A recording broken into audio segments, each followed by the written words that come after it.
दोस्तों, हमने जो अपनी लास्ट क्लास थी उसमें जो कॉन्स्टिट्यूशन का, जो संविधान की जो ऐतिहासिक पृष्ठभूमि है, उस ऐतिहासिक पृष्ठभूमि को क्वेश्चन की लास्ट क्लास के साथ हमने कंप्लीट किया था। और आज हम उन्मुख हो रहे हैं उस संवैधानिक सभा की ओर, या उस बॉडी की ओर जिसको हम संविधान सभा कहते हैं, जिसने हमारे संविधान के फॉर्मेशन में एक महत्वपूर्ण, क्या एकमात्र जो भूमिका, जो महत्वपूर्ण भूमिका है वो निभाई। उस संविधान सभा के बारे में आज जो तथ्य हैं, जो ऐसे तथ्य हैं जो हमें जानना ज़रूरी है, जो जिन पर चर्चा करना जो है बहुत आवश्यक है, उन पर आज चर्चा करेंगे। और उससे रिलेटेड कुछ ऐसे तथ्य जो हमारे एग्ज़ाम के पॉइंट ऑफ व्यू से, जो हमें लगता है कि किसी भी एग्ज़ाम में मतलब साधारण रूप से जो पूछे जा सकते हैं, उन पर आज चर्चा करेंगे और जानने की कोशिश करेंगे उसके आसपास की कुछ ऐसी परिस्थितियाँ, ताकि जब हम आसपास की परिस्थितियों को जानते हैं तो वो चीज़ें जो है हमारे जो दिमाग में आसानी से बैठ जाती हैं, हम उनकी कम चांस ऐसे होते हैं कि हम उनको भूल पाए। तो हम उसी तरह से आज चर्चा करने की कोशिश करेंगे। आज की क्लास में जो संविधान है, संविधान को हम एक तरीके से बना देंगे, मतलब हम नहीं बनाएंगे लेकिन हम अपने मतलब सिलेबस के हिसाब से आज उसको बना देंगे। और उस बनाने के बाद जो हमारी नेक्स्ट क्लासेस होगी, फिर उस बने हुए संविधान के जो भी उसमें तथ्य हैं या जो भी उसमें चीज़ें हैं उनको जानने की कोशिश करेंगे, और उसमें क्या क्या संशोधन हुए उनको चलते हुए उसको कंप्लीट करेंगे नेक्स्ट वीडियो से। जो आज की जो चर्चा का विषय है संवैधानिक सभा। जो संविधान सभा थी, उस संविधान सभा में जो मेंबर थे वो मेंबर थे 389। ठीक,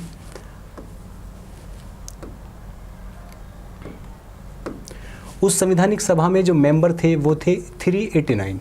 अब ये इनका चुनाव कैसे हुआ कि आप ये बोल सकते हैं कि ये 389 सदस्य ऐसे कैसे चुनेंगे। तो इनका जो चुनाव हुआ वो चुनाव हुआ था इनका प्रांतीय जो व्यवस्थापिकाएं थी, जो प्रांतीय असेंबली थी, उन्होंने चुनाव किया था इनका अप्रत्यक्ष रूप से। मतलब जनता, ऐसा नहीं कि जनता ने उनको वोट देकर चुना है, जनता ने नहीं, जनता ने जो मतलब जो प्रांतीय व्यवस्थापिका के सदस्य थे उन्होंने इन सदस्यों को चुना था। चुना कैसे था? लगभग 10 लाख जनसंख्या पर एक सीट निर्धारित की गई थी कि 10 लाख लोगों का एक व्यक्ति जो है, जो एक सभा का सदस्य है, वो उनका प्रतिनिधित्व करेगा।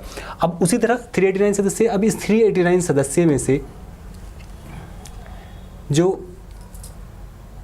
296 सीटें थी वो सीटें थी ब्रिटिश भारत के लिए, और जो 93 सीटें थी वो 93 सीटें थी रियासतों के लिए। ठीक है, क्योंकि अभी भी देश में जो राजनीतिक जो घमासान है, जो राजनीतिक उथल पुथल है, वो मची हुई है। राजनीतिक उथल पुथल की मैं किस राजनीतिक उथल पुथल की मैं बात कर रहा हूँ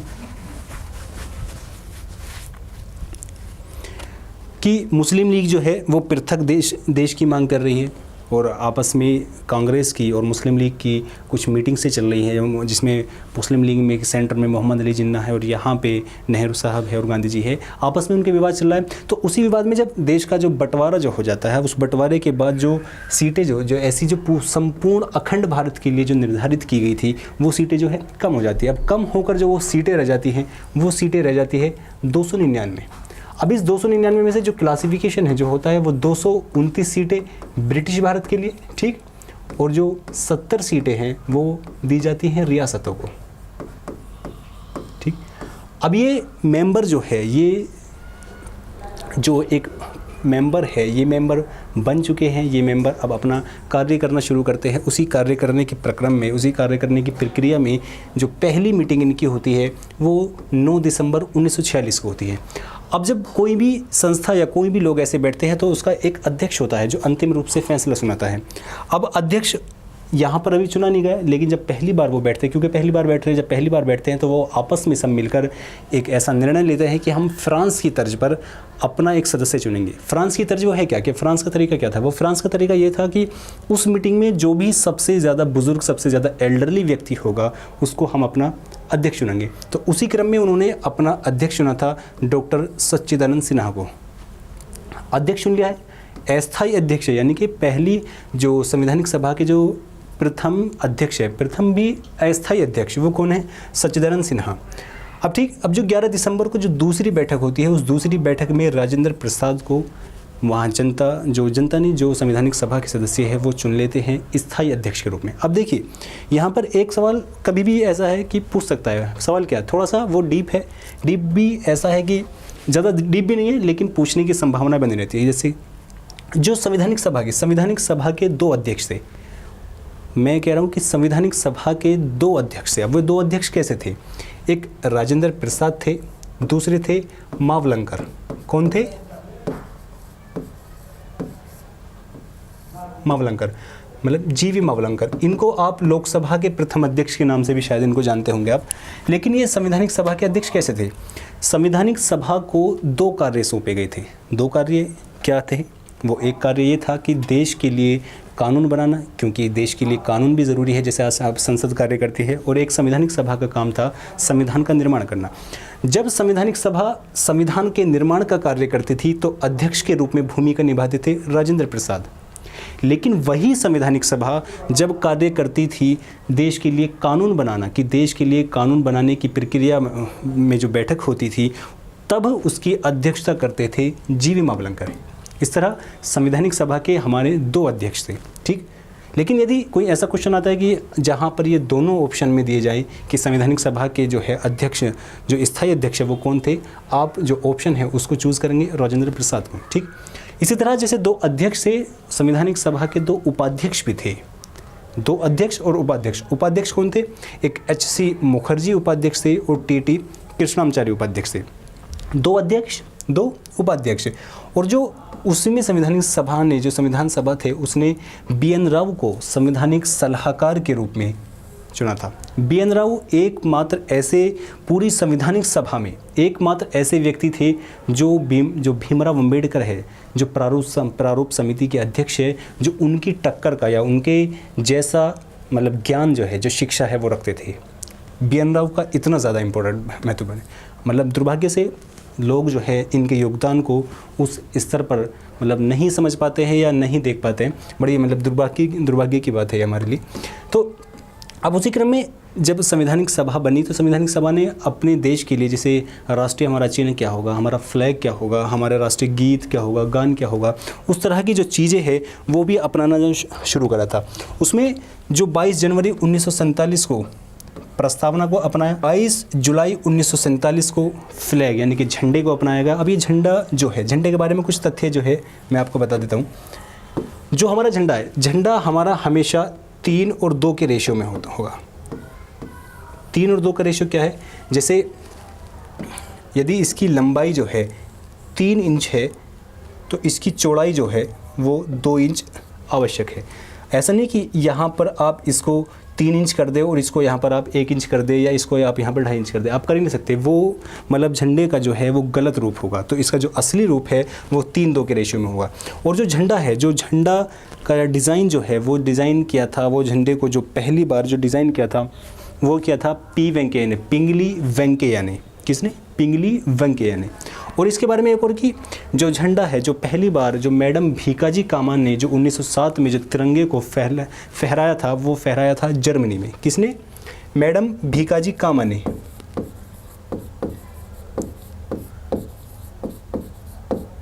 भीकाजी कामा ने कब? 1907 में। कहाँ पर? जर्मनी में। ठीक। तो ये झंडे से लेकर कुछ ऐसे तथ्य थे जो जानना आवश्यक था। आगे चलते हैं हम। अब जो संवैधानिक सभा है, अब उसने समितियां बनाकर, उसमें कुछ समितियां बनी, उन समितियों को कार्य सौंपना शुरू करा। समिति बनाई, उनको पृथक पृथक कार्य दी कि आपका ये कार्य है, आपका ये कार्य है। उस तरह से एक जो समिति थी, जो संविधान सभा की जो सबसे महत्वपूर्ण समिति थी वो थी प्रारूप समिति। इस समिति का गठन हुआ था 29 अगस्त 1947 को। अब इस जो प्रारूप समिति है, अब ये जो प्रारूप समिति है, ये प्रारूप समिति उस संविधान के प्रारूप पर कार्य करना शुरू करती है। जब कार्य करना शुरू करती है और उसको कंप्लीट करती है, फिर उसकी रीडिंग होती है। रीडिंग भी जो संविधान की जो उससे पहले अंतिम अपनाने से पहले 3 बार रीडिंग होती है, यानी कि संविधान को 3 बार पढ़कर दिखाया जाता है संविधान सभा को। कैसे? जो पहली रीडिंग होती है वो 4 नवंबर 1948 को पहली रीडिंग हुई। जो दूसरी उसकी रीडिंग यानी कि दूसरी बार जो पढ़ा गया वो 15 नवंबर 1948 को पढ़ाया गया, और तीसरी बार 14 नवंबर 1949 को पढ़ा गया। वहाँ पर मतलब उसको सुनाया गया वहाँ पर एक तरीके से संविधान सभा को कि हाँ उसमें ये चीज़ें हैं। अंतिम बार कब पढ़ा गया? 14 नवंबर 1949 को।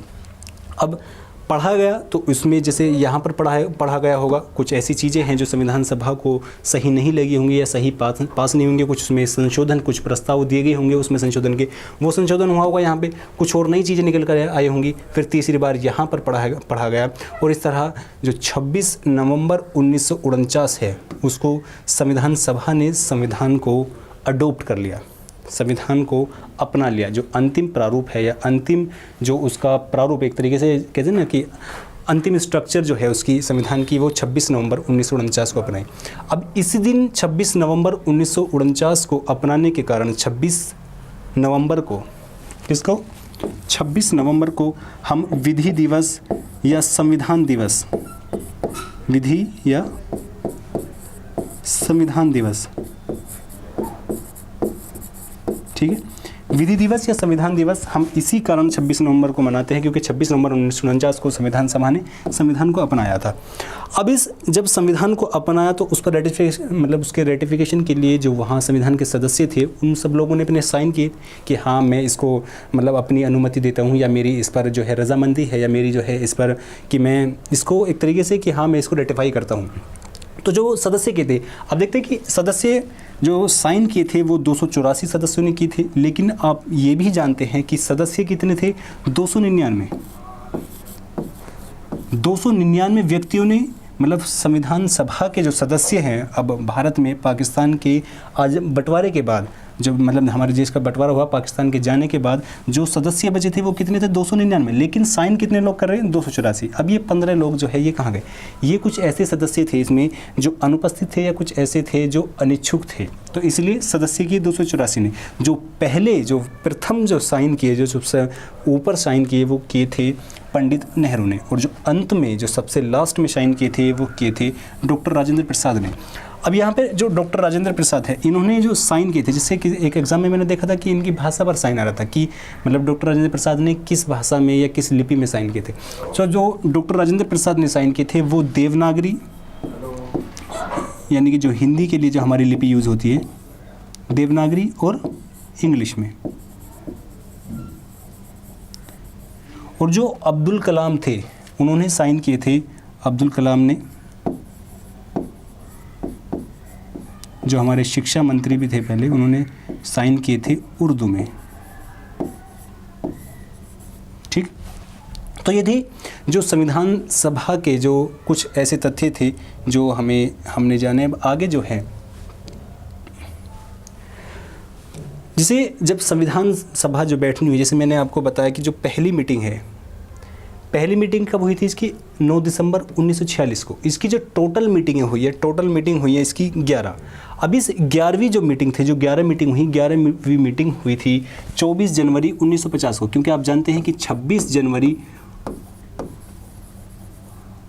1950 को जो भारत है, जो गणतंत्र बना, भारत ने संविधान को पूरी तरह से अपनाया। 24 जनवरी 1950 को अंतिम बैठक हुई। अंतिम बैठक पर जो राष्ट्रगान है और जो राष्ट्रगीत है जिसे हम वंदे मातरम बोलते हैं, और राष्ट्रगान जो जनगण मन है हमारा, वो अपनाएगा। और इसी दिन जो प्रेसिडेंट है उन प्रेसिडेंट को चुना गया। अब जब प्रेसिडेंट चुनते हैं, अब जानते हैं कि वो हम आगे अपनी पढ़ेंगे कि प्रेसिडेंट चुनने के लिए जैसे कुछ प्रस्तावक और उस प्रस्तावक को अनुमोदन की आवश्यकता होती है कि हाँ मैं इनका नाम प्रस्ताव करता हूँ, और फिर उस प्रस्तावक को अनुमोदन करते हैं कुछ लोग। तो जो प्रेसिडेंट थे, जो राजेंद्र प्रसाद थे, उनका जो नाम प्रस्तावित किया था वो क्या था, पंडित जवाहरलाल नेहरू ने। और उस प्रस्ताव को जो पंडित जवाहरलाल नेहरू ने प्रस्तावित किया था उसको अनुमोदित किया था सरदार वल्लभ भाई पटेल ने। ठीक है, इस तरह प्रेसिडेंट चुन लिए गए हैं, हमारा राष्ट्रगान, राष्ट्रगीत जो है वगैरह, राष्ट्रीय चिन्ह जो है वो सब चुन लिए गए हैं। अब 26 जनवरी 1950 को जो संविधान है वो पूरी तरह से अडोप्ट कर लिया जाता है। जब अडोप्ट कर लिया जाता है तो 26 जनवरी 1950 को भारत जो है वो गणतंत्र घोषित कर दिया जाता है। ठीक, अब ये गणतंत्र क्या है? गणतंत्र, जैसे आपने लोकतंत्र सुना होगा, गणतंत्र सुना होगा।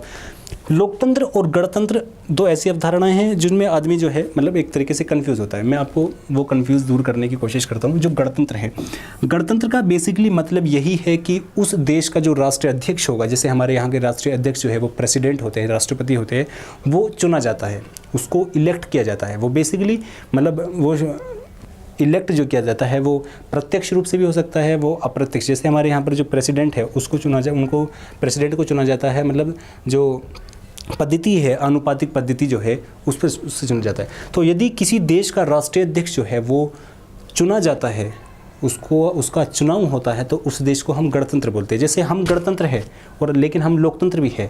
जैसे ब्रिटेन है, इंग्लैंड जो है वो लोकतंत्र तो है लेकिन वो गणतंत्र नहीं है। गणतंत्र क्यों नहीं है? क्योंकि वहाँ के जो राजा है, जो वहाँ के जो राष्ट्राध्यक्ष होते हैं वो राजा होते हैं और राजा का चुनाव नहीं होता। राजा एक आनुवंशिक रूप से जिसका क्रम आता है वो वहाँ का राष्ट्राध्यक्ष बन जाता है। तो इसलिए इंग्लैंड लोकतंत्र है लेकिन वहाँ पर गणतंत्र नहीं है। हम लोकतंत्र भी है और गणतंत्र भी है क्योंकि हमारे यहाँ पर राष्ट्राध्यक्ष का चुनाव होता है। अब देखिए, जैसे आपके मन में एक सवाल और आ सकता है कि ये जो 26 जनवरी जब 26 नवंबर 1949 को संविधान के जो कुछ पहलू है, जैसे एक ये 26 नवंबर 1949 को जो संविधान सभा ने संविधान को अपनाया था, अगर यहाँ पर अपनाया तो 26 जनवरी 1950 का वेट क्यों किया?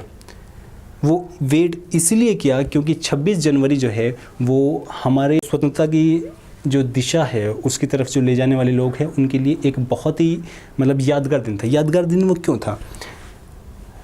31 दिसंबर 1929 को लाहौर में कांग्रेस का एक अधिवेशन हुआ था। इस अधिवेशन में वहाँ मौजूद लोगों ने, वहाँ मौजूद स्वतंत्रता सेनानियों ने एक घोषणा की थी कि हम लोग 26 जनवरी 1930 को पूर्ण स्वतंत्रता दिवस मनाएंगे। अब पहला पूर्ण स्वतंत्रता दिवस मनाया गया था 26 जनवरी 1930 को। तो वहाँ जो संवैधानिक सभा के जो सदस्य थे, क्योंकि उसमें भी वही लोग थे जो देश की आज़ादी में दिलाने में जो शामिल थे, तो उन्होंने ये डिसाइड किया कि हम 26 नवंबर 1949 को कुछ आंशिक रूप से संविधान को अपनाते हैं और बाकी जो है जो संविधान है इसको पूरी तरह से जो है जो गणतंत्र के रूप में वो अपनाया जाएगा 26 जनवरी 1950 को। अब यहाँ पर 26 जनवरी 1949 को, जैसे अगर कोई पूछे कि 26 जनवरी 1949 को संविधान के कौन कौन से ऐसे पार्ट है जो लागू, मतलब कौन कौन से ऐसे वे हैं जो आर्टिकल है वो लागू है, 15 आर्टिकल है, कहीं कहीं 16 आता है, लेकिन यदि ऑप्शन में दोनों हैं तो आप 15 पर जाइएगा। तो 15 आर्टिकल ऐसे हैं जिनको अपनाएगा। वो कौन से? उनमें से कुछ 15 में से एक आर्टिकल 5 है, 6 है, 7 है, 8 है, 9 है, 360 है और 324 है, 380 और 84 भी है शायद, और 91, 92, 93। इस तरह मतलब लगभग 15 आर्टिकल ऐसे हैं जो इस दिन अपनाएगा। और जो संपूर्ण रूप से वो अपनाया गया संविधान, वो जो अडोप्ट किया गया पूर्ण रूप से, वो 26 जनवरी 1950 को, और भारत गणतंत्र बन गया। ठीक, अब इसी में 26 जनवरी 1950 को जो गणतंत्र बना, जिस दिन संविधान को पूरी तरह से अपनाया गया, उसी दिन राष्ट्रीय चिन्ह और जो राष्ट्रीय वाक्य है, राष्ट्रीय चिन्ह क्या है हमारा? जो अशोक स्तंभ से का ऊपरी पार्ट लिया गया, और राष्ट्रीय वाक्य क्या है? सत्यमेव जयते। सत्यमेव जयते लिया गया है बेसिकली मुंडक उपनिषद जी, जिसको मुंडकोपनिषद भी बोलते हैं, वहाँ से हमारा जो राष्ट्रीय वाक्य है सत्यमेव जयते जो है वो लिया गया है, और जो राष्ट्रीय चिन्ह है वो लिया गया है हमारा अशोक स्तंभ से।